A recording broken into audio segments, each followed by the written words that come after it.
informações hoje importantes lá da Bahia, do SUS Bahia, para a gente discutir esse assunto e desenvolver um pouco mais do conteúdo durante a nossa explanação. Então, SUS Bahia 2020, acesso direto, dá uma pausa e tenta entender a pergunta, responde na mente aí as alternativas e mais adiante a gente vai comentar as respostas, ok? Vamos lá. Então, pessoal, o tromboembolismo venoso, ele em geral corresponde à obstrução da circulação em dois pontos. Então, a gente tem a trombose venosa profunda, que em 90% dos casos vai se encontrar em membros inferiores, como apontado aqui na imagem. Esse trombo formado, ele pode se soltar do aparelho venoso e migrar na forma de um êmbolo pelas, por exemplo, aqui, veia ilíaca, veia cava inferior, átrio direito, passou pela válvula tricúspide, ventrículo direito, passou pela válvula pulmonar, artéria pulmonar, e impactar em um dos seus ramos, ou na bifurcação, por exemplo, formando o tromboembolismo pulmonar. Então, o tromboembolismo venoso é um espectro que compreende o TEP e o TVP. Ah, Eric, a TVP só pode ser em membros inferiores? Não, existe TVP de membros superiores. Por exemplo, um paciente que fez uma celulite no braço, gerou uma reação inflamatória local e causou uma trombose venosa profunda, certo? Pegou, por exemplo, um paciente que tem um dispositivo implantado e aí fez uma trombose venosa da veia subclávia, tá bom? E aí você pode ter tromboses venosas profundas em membros superiores, beleza? E existe também aqueles indivíduos que têm trombose in situ. Então, um paciente que tem uma embolia pulmonar, como no contexto da pandemia da Covid-19, existiram casos descritos na literatura de trombose in situ, certo? Não se identificou nenhuma outra fonte, seja em membros superiores, inferiores ou dispositivos. Beleza, pessoal? Então é importante a gente compreender esse início do assunto. Qual é a relevância desse tema, né? Então, dados do Ministério da Saúde e dados americanos obtidos pela Organização Mundial de Saúde apontam, na década passada, em torno de 600 a 900 mil casos de embolia pulmonar ao ano nos Estados Unidos. 200 a 300 mil internações por ano e 100 mil mortes por ano. Ou seja, né? Então, dos casos diagnosticados, apresentam incidência em torno de 1 para cada 100 mil habitantes. A gente tem cerca de 200 a 300 mil internações e destas internações, em torno de 100 mil mortes ao ano. Então, perceba que tem uma certa relevância. Quando a gente olha para dados brasileiros, percebam como há uma subnotificação. Em 2018, tiveram apenas 9.110 internações relacionadas à embolia pulmonar.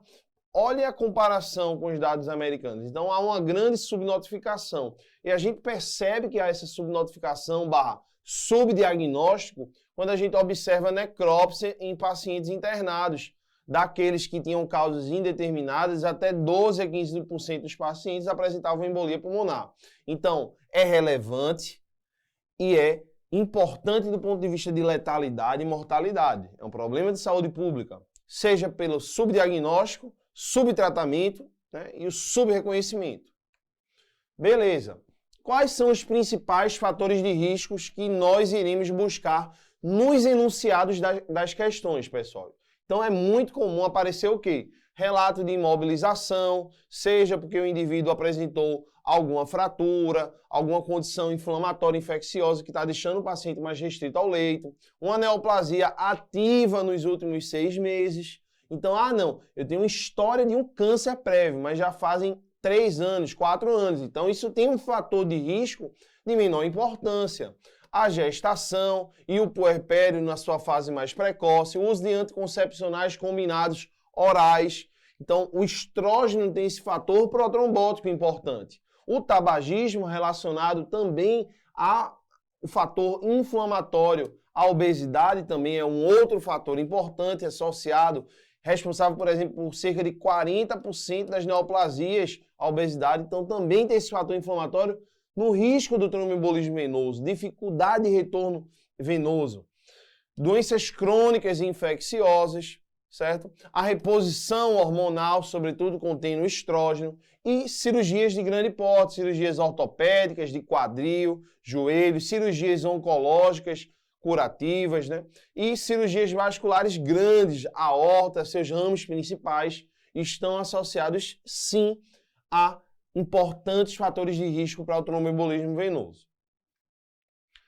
Lembrar da tríade de Wischel. Então, por exemplo, num ato cirúrgico, eu vou gerar uma lesão endotelial. O indivíduo que ele está acamado, obeso, que tem uma certa dificuldade, ele tem uma certa estase venosa, turbulência. Os indivíduos com doenças infecciosas, doenças crônicas inflamatórias, geram um estado de hipercoagulabilidade com maior expressão de interleucinas, interleucina 1, 6, fator de necrose tumoral alfa, tudo isso é um fator protrombótico. E Wischel, ele estudou isso e correlacionou com maior incidência do tromboembolismo venoso, seja da TVP quanto do TEP.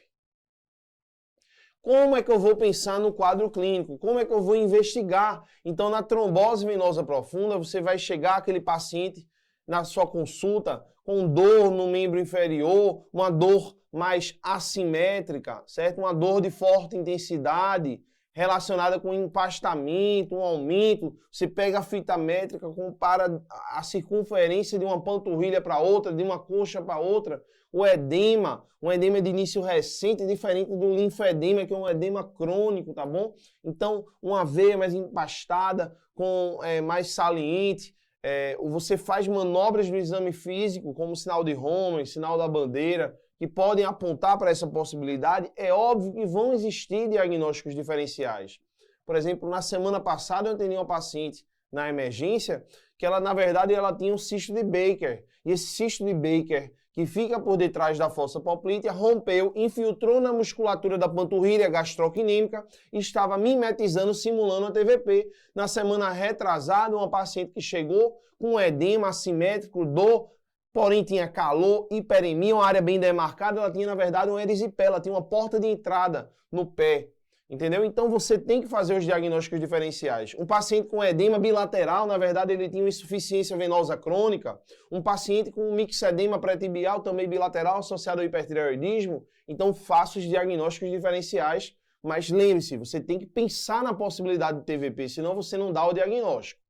Pensando no diagnóstico, vamos tentar observar a alteração. O que é que a gente vai buscar? Então, a gente tem por aqui a veia gastrocnêmica superficial direita, e aí você passa o transdutor do ultrassom e comprime.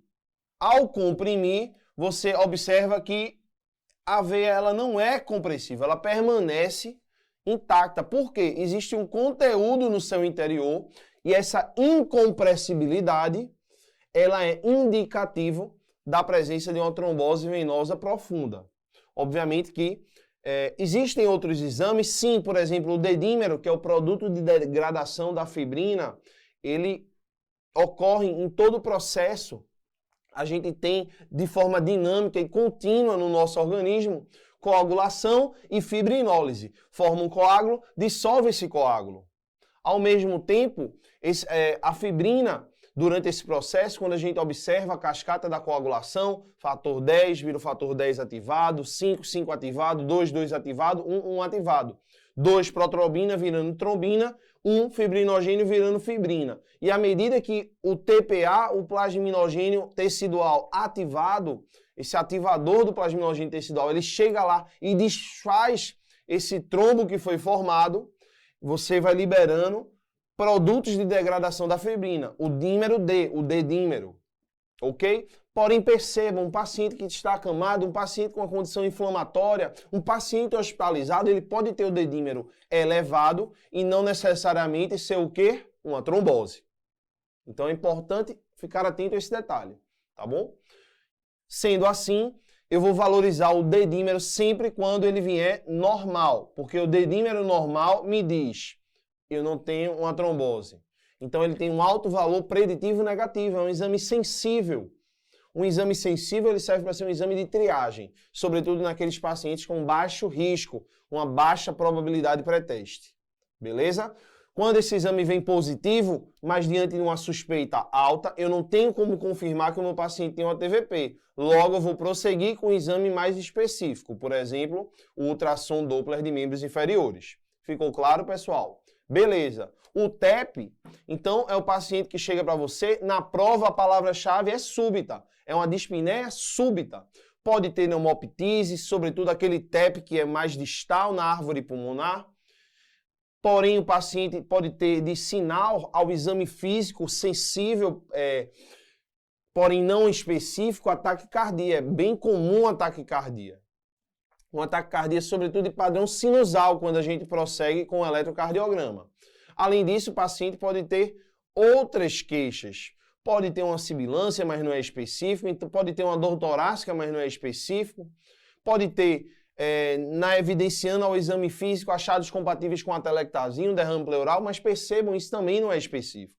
Então, se você juntar sintomas e sinais que podem aparecer no TEP, só com eles você não consegue fechar o diagnóstico, porque de diagnóstico diferencial entram inúmeras outras condições, como a gente vai citar adiante. Então você vai lançar a mão de exames. Então, num paciente de baixa probabilidade pré-teste, o dedímero, por exemplo, pode ser uma alternativa. A gasometria vai lhe evidenciar uma hipoxemia, uma alcalose respiratória por um paciente que está dispneico, respirando de forma acelerada. No raio-x de tórax, achados que também podem ser inespecíficos, mas que podem fazer você lembrar a possibilidade de um TEP. Aquele sinal de Westermarck, quando você tem uma oligoemia de um lado do tórax, a trama pulmonar, do outro mais preto, hipertransparente. Opa, tá tendo um menor suprimento sanguíneo daquele lado. Pode ser que aquela área, a artéria pulmonar, foi ocluída, por isso o sangue não chega lá, está mais preto, sem trama vascular. Essa oligoemia, o sinal de Westermarck, pode estar associado ao tromboembolismo pulmonar. Sinal de Pala, artéria pulmonar mais dilatada. Corcova de Hampton, uma lesão hipotransparente, branca no raio-x, lacunar triangular, que lembra um infarto pulmonar. Então, são exames que muitas vezes, sendo bem sincero com vocês, pessoal, é assim, a pessoa para dar o diagnóstico de TEP pelo raio-x é muita presunção. Na verdade, como é que é? O cara deu o diagnóstico de TEP, fez a angiotomografia com protocolo para TEP, confirmou, tá? E aí depois ele volta, vamos dar uma olhada naquele raio-x da admissão, bora, Stefano. Aí olha lá, eita, olha o sinal de Westermarck aqui. Aí chega o doutorando, o acadêmico, no dia seguinte ele diz assim, rapaz, olha esse raio-x aqui, o paciente chegou com tosse, febre e dispneia. Aí você, oxe, pneumonia, não é não? Aí você olha o raio-x, eita, tô vendo nada, doutor. Tem certeza? Olha isso aqui, como tá um pouco mais preto aqui.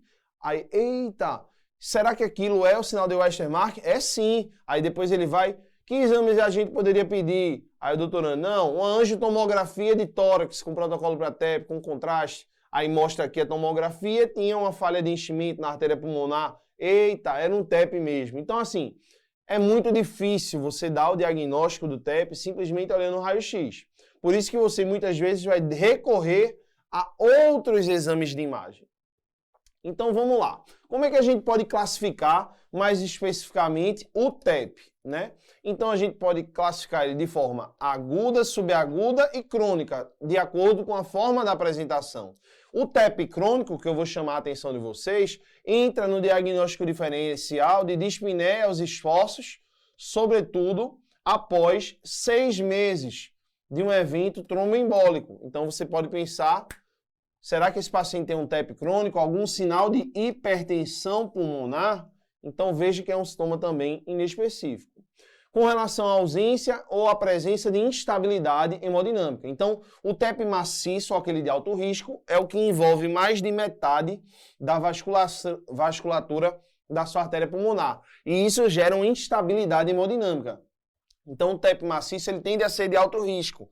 É aquele TEP que a PAS cai para menor que 90 milímetros de mercúrio, ou, por exemplo, em 15 minutos ela caiu cerca de 40 milímetros de mercúrio.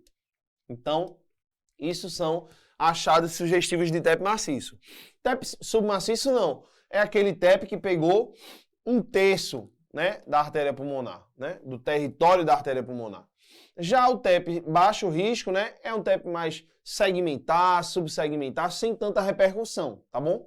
Então, assim, no TEP maciço ou de alto risco, gera instabilidade hemodinâmica. No TEP submaciço, podem ter algumas alterações, por exemplo, no eco, mas sem repercussão na hemodinâmica. E o TEP de baixo risco, o eco está normal e não tem alteração hemodinâmica, tá bom? Com relação à localização anatômica, pode ser em cela, aquele acavaleiro, né? Pegou bem na bifurcação da artéria pulmonar, pode ser um TEP mais lobar, pegou um grande lobo, pode ser segmentar, pegou um lóbulo, ou subsegmentar, aquele bem distal, aquele até que na prática você fica, caramba, o cara fez essa tomografia procurando uma outra coisa, achou um TEP subsegmentar. Será que eu vou ter que anticoagular meu paciente? Aí é aquele negócio que você vai ficar refletindo. Ok, e como diagnosticar então o TEP, né? A gente comentou sobre a TVP, mostrei para vocês um ultrassom Doppler, a questão da incompressibilidade. Aqui eu estou olhando para vocês o exame que a gente costuma mais pedir, né? O exame para aqueles pacientes de alto risco, que é a angiotomografia. Então aqui a gente observa, né, a artéria aorta, aqui, sua porção ascendente, e aqui a aorta, sua porção descendente. Perceba que elas estão mais escurinhas em relação à artéria pulmonar, né, aqui assinalada, que tem a sua bifurcação na artéria pulmonar direita e na artéria pulmonar esquerda, certo? Observe que tem um material escurecido gerando essa falha de enchimento. Esse é o TEP aqui, em cela ou a cavaleiro, bem na bifurcação da artéria pulmonar, tá bom? Então percebam, né, que a angiotomografia é um exame que é muito sensível, muito específico, acima de 90%, com certeza. Então, sempre a gente vai avaliar o quê? A probabilidade pré-teste do meu paciente poder ter um TEP, por exemplo. Como é que eu faço isso? Através de scores prognósticos, como scores de Well ou scores de Genebra, tá? E muita gente se pergunta assim, caramba, eu vou ter que fazer dedímero em todo paciente com dispneia no departamento de emergência. Vou pensar na possibilidade de TEP. Vai ter que fazer. Até que surgiu um abençoado que criou um outro score chamado PERC. O que é PERC? PERC, PE é embolia pulmonar do inglês. R é rule out, né, para afastar. C de critérios, né? Então são critérios para afastar embolia pulmonar. É um abençoado. Como é isso, Eric? São 8 perguntas. Não precisa decorar, nem eu sei decorado, mas vai perguntar lá. Idade, vai perguntar saturação, frequência cardíaca, se usa anticoncepcional, como é que está a saturação, enfim, vai fazer 8 perguntas. Se o paciente responder não a todas elas, ou seja, não tem nenhum fator de risco adicional, né, naqueles pacientes que eram de baixo risco, né, calculado por esses 2 critérios daqui de cima, você pode não pedir o dedímero e liberar seu paciente para casa. Graças a Deus. Porém, se o paciente responder sim para qualquer uma das 8 perguntas, aí a gente vai ter que prosseguir com o dedímero se for um paciente de baixo risco. Já já eu mostro o fluxograma para vocês. Mas qual é o padrão ouro? Rapaz, é a arteriografia. E eu só vi fazer em 2 casos na minha vida. Um foi de um grande amigo, na verdade não do meu grande amigo, né, do pai dele, estava internado com Covid grave, não podia fazer anticoagulação porque estava sangrando, a plaqueta estava baixando, né, e aí a gente teve que fazer uma arteriografia com a embolectomia, né, e aí a arteriografia, ela foi realizada diante do contexto que ele estava evoluindo com hipoxemia. Fizemos um eco à beira-leito, uma disfunção de ventrículo direito por provável hipertensão pulmonar aguda. Fez a arteriografia, observamos diretamente ali a falha de enchimento, fizemos a trombectomia, certo? E melhorou consideravelmente a função pulmonar, a hipoxemia que esse paciente estava. Tá, quais seriam as outras alternativas? Por exemplo, Paciente é uma gestante, você não quer submeter ela a radiação ionizante, cintilografia, ventilação, perfusão, exame da medicina nuclear, tá bom? Ah, o paciente não consegue sair do leito, está muito instável, não dá para fazer nem angio-TC, nem cintilo, nem arteriografia. Pô, faz um eco-TT, um eco-transtorácico, faz um ultrassom Doppler de membros inferior no leito, porque se ele tiver uma TVP, você vai anticoagular, tá? Se ele tiver disfunção de ventrículo direito, provavelmente, se ele não tinha previamente antes, e você está com hipoxemia nova, pode ser que seja um TEP, né? E aí, ao mesmo tempo, você já tinha dado diagnóstico de TEP e fez o eco e tinha disfunção do ventrículo direito. Então, aquele TEP está sendo tão importante que está gerando repercussão cardíaca. Aí entra naquelas indicações relativas, né?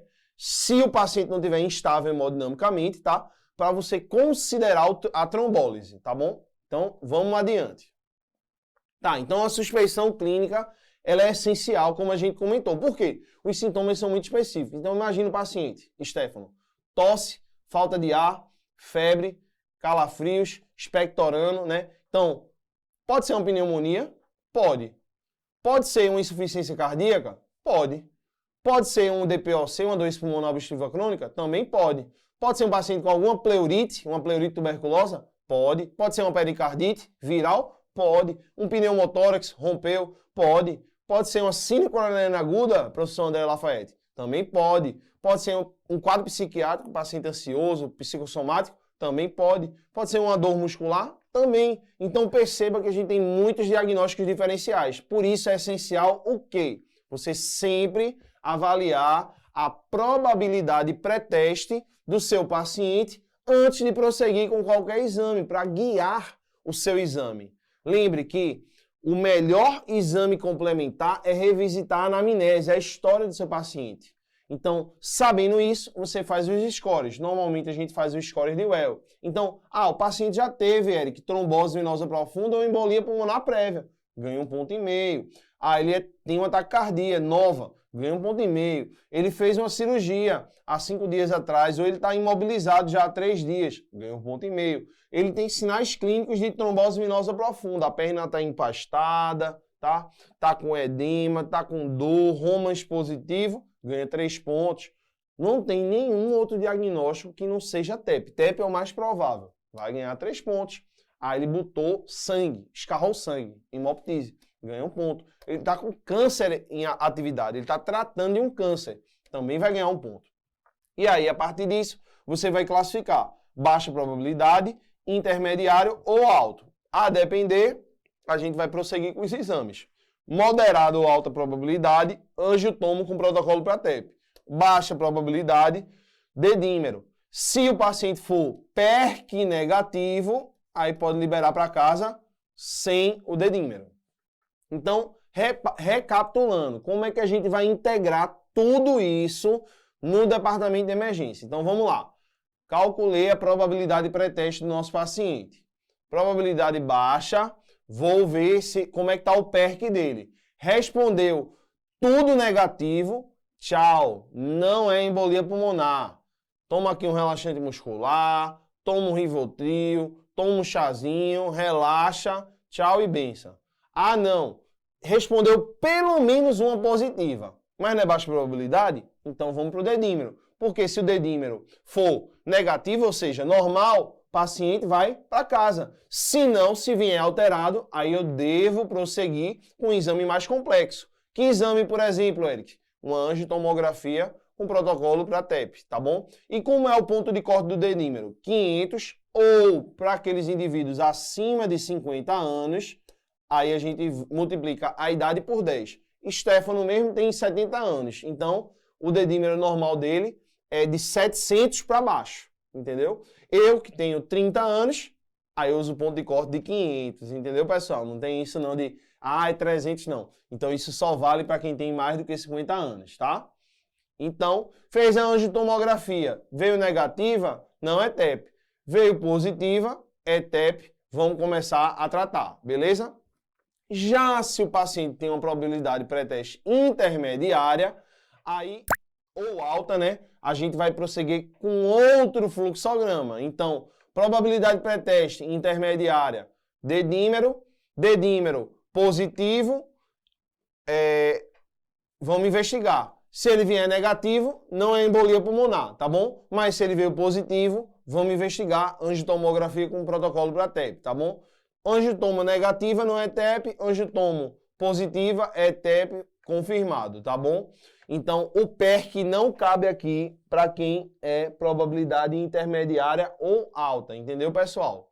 Agora vamos para finalizar. Probabilidade pré-teste alta, vamos direto para angiotomo com protocolo para TEP. Um detalhe aqui, quem já for alta, já que a probabilidade é alta, não vamos atrasar o nosso tratamento. Com o quê? Anticoagulação. Então, você já faz a anticoagulação. A de alta, a de anticoagulação. Beleza? Já inicia a sua anticoagulação. Então, se a angiotomo vier negativa, não é TEP, aí você não já tinha feito anticoagulação, deixa para lá. Só fez aquela dose, o paciente não vai morrer, não é o fim do mundo, não é TEP, você descartou. Porém, se fosse, aí, ufa, já comecei a proteger meu paciente. Beleza, pessoal? Então, mais uma vez, aqui não cabe fazer o PERC, nem muito menos o dedímero, porque o dedímero é um exame sensível, não é um exame específico. Então, você só ia gastar dinheiro, né? Então, deixa quieto, nada disso, tá bom? Beleza, agora que eu diagnostiquei, como é que eu vou tratar? Anticoagulação plena. E aí, naqueles pacientes que estão estáveis hemodinamicamente, eu posso fazer de forma subcutânea a inoxaparina, né? Nome popular, Clexane, tá bom? Não recebo nada, mas se quiser pagar, tô brincando, Clexane. Vamos lá então, como é que a gente vai fazer a dose? 1 miligrama por quilo de peso de 12 em 12 horas. Então, euzinho aqui, peso 100 quilos, se Deus quiser vou baixar um pouquinho mais. Vou fazer 100 miligramas de manhã, 100 miligramas à noite. Stefano aí que tá fitness, 60 quilos, 60 miligramas de manhã, 60 miligramas à noite, tá bom? Se eu tiver instável hemodinamicamente, vocês já viram um paciente instável hemodinamicamente? Na UTI, na emergência, como é que fica a pele dele? Fria, mosqueada, mal perfundida, né? É aquele paciente que está gelado. Então, você acha que a absorção dele, Stefano, vai ser boa pela pele no subcutâneo? Não. Então, você tem que ter a garantia que a sua medicação está sendo absorvida, pessoal. Como é que a gente pode ter essa garantia? Fazendo de forma endovenosa. Porém, a gente não faz o Clexane de forma endovenosa. Então, a gente prefere a heparina não fracionada, o Liquemine, tá? Como é que a gente faz? Aí a dose é pelo peso. Não precisa decorar isso, você consulta. Também nunca vi uma prova cobrar de forma muito elaborada isso, mas eu vou falar para vocês. Como é que seria isso? 80 unidades por quilo em bolos, seguidos de 18 unidades por quilo por hora, tá? Isso aí em bomba de infusão contínua. E como é que eu faço o ajuste, Eric? Você vai pedir o TTPA, tá bom? O TTPA e vai deixar ele ajustado para ficar entre 1,5 e 2 vezes o seu limite, beleza? Para isso você precisa fazer um controle de 6 em 6 horas com exames laboratoriais. Pedrão, que é um staff meu lá da clínica, né? Ele adora bater no peito assim. Eu fiz TTPA para os meus pacientes na época que não tinha Clexane. A vida de vocês é muito boa hoje em dia, não sei lá o quê. Tô brincando, Pedrão. Forte abraço, tamo junto. E aí, vamos lá. Quando pensar em trombolizar o seu paciente? Veja, aqui a parada ficou mais séria, né? Trombolizar, eu vou fazer uma medicação que vai dissolver o trombo. Porque como é que o trombo ia ser dissolvido aqui? É com anticoagulante? É não, papai. Esse anticoagulante aqui é só para evitar que o trombo continue progredindo. Quem vai dissolver aqui o trombo é o seu sistema antifibrinolítico. É o seu sistema fibrinolítico, entendeu? Aqui não. Eu estou com um paciente instável hemodinamicamente. Então, nesse paciente, eu tenho que considerar trombolizá-lo, tá bom? Por quê? Porque o paciente pode morrer. Então, o risco aqui de um sangramento associado ao trombolítico supera, né, ele é superado pelo benefício dele sobreviver a esse TEP maciço, com instabilidade hemodinâmica. Às vezes o paciente até sem instabilidade hemodinâmica, mas que pegou um TEP maciço, mais da metade da vascularidade pulmonar, você pode considerar em alguns casos fazer o trombolítico, ou quando tem uma repercussão importante do ventrículo direito, tá? Porque ele pode estar agora sem instabilidade hemodinâmica, mas ele pode vir a evoluir. E aqui, só lembrando um detalhe, você tem até 14 dias para fazer, certo, o trombolítico no seu paciente.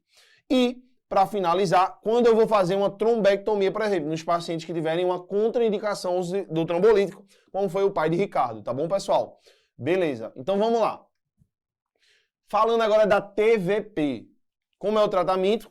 Anticoagulação plena. Mesma forma do TEP, tá? Assim como no TEP, na TVP, naqueles pacientes estáveis, não tem disfunção do ventrículo direito, baixo risco, tá lá, marcadores de função miocárdica, né, com BNP, troponina, tá tudo normal. Em alguns casos, você pode até considerar liberar esse paciente para casa.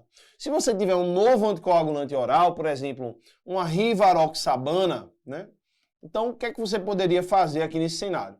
Deixaria 15 mg via oral, de 12 em 12 horas, por 21 dias. Após 21 dias, nesse esquema, você deixaria uma dose de 20 mg uma vez ao dia, certo? Por pelo menos 3 a 6 meses, a depender da causa do TEP, se foi uma causa reversível ou não. Ah, não, eu tive o TEP porque eu tive um câncer, e eu tô com câncer ainda, pô, eu não vou usar por 3 a 6 meses, porque o fator de risco que causou o TEP ainda está presente, ou que causou a TVP. Ficou claro? Beleza. Pode-se usar a varfarina também. O detalhe é que a varfarina, que é um antagonista da vitamina K, ele, além de inibir, né, os fatores 2, 7, 9 e 10 e tem um efeito anticoagulante, ele também inibe a proteína C e S, tendo um efeito protrombótico. Por conta dessa meia-vida curta, a gente acaba fazendo uma anticoagulação ponte. Então, a gente usa tanto a heparina quanto a varfarina, sobretudo nos primeiros 5 dias, para evitar, né, um evento protrombótico, né, por estar inibindo aí proteína C e S, tá? Beleza, mas quando é que eu vou pensar em trombolizar? Então, os trombolíticos, streptoquinases, RTPA, né, alteplase, a gente pode considerar naqueles casos de uma TVP mais proximal, um paciente que está evoluindo com uma complicação mais importante. E se ele, por exemplo, fizer sangramento na vigência de um anticoagulante, eu posso considerar colocar o filtro de veia cava, certo? Idealmente, ele é colocado abaixo das artérias renais, né, dos pacientes que têm contraindicação ao uso do anticoagulante ou que fez uma embolia mesmo na vigência do anticoagulante, para você proteger de novas embolias pulmonares, tá bom? Aí a gente pode considerar o filtro de veia cava inferior. E quando é que eu vou pensar em cirurgia? Por exemplo, quando eu tenho alguma contraindicação ao uso do trombolítico, certo?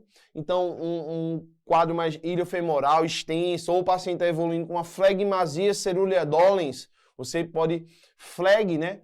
Veia, né? Masia, cerúlea azul, dolens, dolorosa, ou seja, o paciente tem uma TVP extensa, gerando uma compressão, a perna toda fica lá cianótica, edemaciada, tem um risco de perder o membro, cursar com amputação. Então, nesse quadro mais dramático, você pode pensar em cirurgia, em trombectomia dessa TVP, beleza? Então, vamos lá, voltando para a questão, vamos recapitular ela, né? SUS Bahia 2020, acesso direto. Um homem de 42 anos de idade, internado em enfermaria, em terceiro dia pós-operatório de correção de fratura de fêmur esquerdo, após um acidente de motocicleta. Então, veja, ele teve um acidente, provavelmente esse acidente ele precisou de uma correção cirúrgica, ou seja, uma cirurgia ortopédica, está internado por conta de uma cirurgia, então ele deve estar imobilizado, 3 dias imobilizado, tá bom? Então, é um paciente que ele tem fatores de risco para ter uma TVP e para evoluir com embolia pulmonar. E aí, veja, ele evolui com dispneia súbita. Lembra daquela palavra que eu falei? Mesmo em repouso e tosse seca.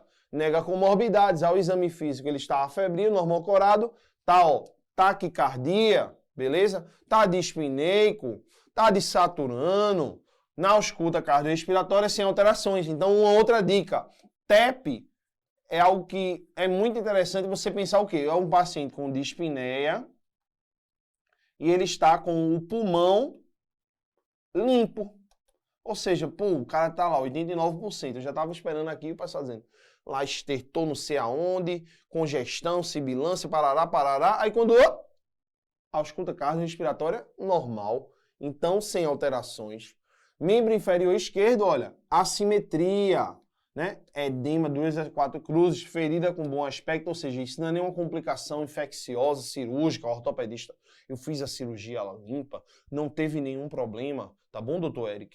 E aí, já iniciada a oxigenoterapia. Diante do quadro descrito, indique o diagnóstico mais provável para o quadro atual. Veja, ele pode tanto estar evoluindo com uma complicação da TVP, quanto com uma embolia pulmonar. Então, ele pode evoluir com um quadro grave dessa TVP, certo? E aí a gente tem que pensar no tromboembolismo pulmonar, ou TEP, ou embolia pulmonar, ou tromboembolia pulmonar. Tudo isso seria aceito, tá? Como ele está referindo, né? Dispneia súbita, taquicardia, taquipneia, dessaturação, edema assimétrico, imobilização, cirurgia ortopédica. Beleza? Indique o exame de imagem de escolha. Você acha que é um paciente de baixo risco? Risco intermediário ou alto risco? Alto risco, né, pessoal? Então a gente vai fazer a angiotomo com protocolo para TEP, como a gente já começou. Tudo isso ia ser aceito, ó. Angiotomografia computadorizada de tórax, angiotomografia de tórax, angio-TC de tórax, angio-TC pulmonar ou TC com protocolo para TEP. Pessoal da Bahia, meu amor, muito flexível aí, aceitaram várias respostas. E aí, indique o tratamento farmacológico, o nome da droga de escolha, nesse momento, e sua via de administração, considerando as medicações habitualmente disponíveis no Sistema Único de Saúde. Então vamos lá, pessoal. O paciente está instável hemodinamicamente? Tá não. Ele está, PA 10 por 100 por 74, tá bom? Ele está afebril, normocorado, certo? Então não é um paciente que está instável hemodinamicamente. Então, nesse caso, a gente pode fazer a boa e velha enoxaparina, subcutânea ou SC. Pode também fazer, se você ficou preocupado, né, na possibilidade ou não, a heparina não fracionada, IV, certo? Pode fazer, descrever ela de diversas formas. O que é que não vai aceitar, hein, pessoal? Por quê? Varfarina. Lembre, para você botar varfarina ou Marevan, significa que você tem que fazer uma terapia ponte antes. Então, não tem como a gente colocar varfarina oral aqui para esse paciente, porque a gente poderia até estar piorando inicialmente. Então, se você botar só, indique o tratamento. Ele não falou os tratamentos, né? Então, não dava para ser varfarina só, porque senão você ia piorar esse quadro do trombo, entendeu? Teria que ser varfarina mais enoxaparina, ou varfarina mais heparina não fracionada, entendeu? Então, varfarina só não tinha como ser. Então, era inoxa ou heparina não fracionada, tá bom? Tinha indicação de trombolítico aqui? Não tinha, não estava instável hemodinamicamente, nem nada desse tipo. Então, deixa quieto, vamos para a próxima questão. Então, agora que a gente já revisou, vamos aprender com questões. Mais 2 questões importantes para a gente discutir. Então, SUS Bahia 2020 R3 de intensiva. Caramba, vou fazer uma questão de R3 de intensiva. Vamos embora. Mulher de 24 anos de idade, na 32ª semana de gestação, foi atendida na emergência com quadro de dor e edema em membro inferior esquerdo, até a raiz da coxa, há 2 dias, com o pior importante dos sintomas nas últimas 24 horas. Uma dor excruciante e desconforto respiratório e dor em hemitórax direito, a inspiração profunda. Então, veja, gestante, dor e edema unilateral. E evolui com um desconforto respiratório, meio que súbito, né? No exame tinha taquicardia, com edema em membro inferior esquerdo, até raiz de coxas, com frialdade e cianose. Aqui eu já passei o gabarito para vocês. Então tem que lembrar daquela complicação da TVP. Os pulsos arteriais distais eram de difícil palpação pelo edema, mas tinha um fluxo arterial preservado ao Doppler. Então, tem que pensar nessa complicação.